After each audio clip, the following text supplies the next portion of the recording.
नमस्कार दोस्तों, जय माता रानी की। आपको माता पिता गुरुदेव भगवान इष्ट सभी को मेरा कोटि कोटि प्रणाम। धरती माता की कहानी। एक माँ थी, उसके एक बेटी और बेटा लिखे। माँ बहुत ही ज़्यादा गरीब थी, वह मजदूरी करके अपना गुजारा चलाती थी।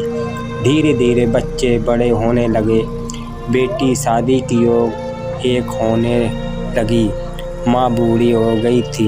माँ ने बेटे से कहा, बेटी तेरी बहन बड़ी हो गई है, अतः तुम्हारे जैसा घर और वर्ग देखकर ही उसकी शादी करना। ऐसा कर कर माता ने कुछ दिनों में मर गई। भाई गांव घूमता रहा, लेकिन बहन की ओर कोई नहीं मिला। वह घूम भटक गया। बेटी उसने सोचा कि मैं शादी कर लूँ। ऐसा सोचकर तू चुनरी और सामान लेकर आया। बहन ने कहा, यह सब सामान लेकर आए हो? भाई बोला, तेरी शादी है। मोहल्ले वालों ने बहन से कहा कि तुम्हारा भाई ही तुमसे शादी कर रहा। बहन ने भाई से पूछा, मेरी शादी आप इससे कर रहे हैं? वो भाई ने कुछ नहीं बोला तो बहन समझ गई। उसने एक लोटा लिया, चुनरी ली और चप्पल पहनकर जंगल में रवाना हो गया। गांव वालों ने उससे पूछा कि वन में रोजगार रहा है, तो उसने कोई जवाब नहीं दिया। वन में जाकर धरती माता को वह पुकारने लगी और बोली, हे माँ, तू मेरी लाज रखना, नहीं तो अन्याय हो जाएगा।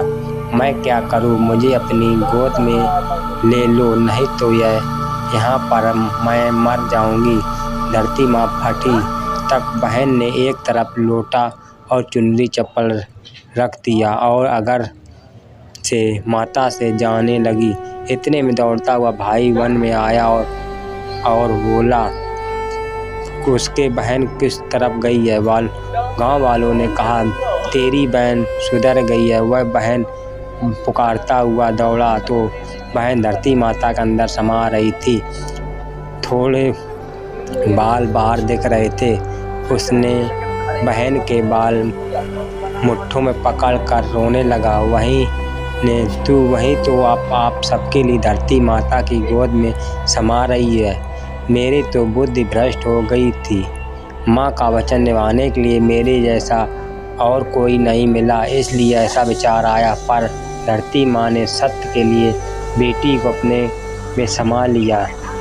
जो कि पाल पोस कर बच्चे थे, वह 2 बन गए। इसलिए 138 कहानी सुनती थी और लोटा चप्पल चुनरी एक बर्तन में हरे मूंग एक लड्डू कुमारी कन्या को देती है, जिससे धरती माता उनसे खुश होती है। तो वह लोग धरती माता की कीजिए। तो दोस्तों, कैसी लगी आपको यह वीडियो? आप हम कमेंट बॉक्स में बताएं तथा अपने दोस्तों और रिश्तेदारों को इससे ज़्यादा से ज़्यादा शेयर करें और मेरे चैनल को सब्सक्राइब करना ना भूलें।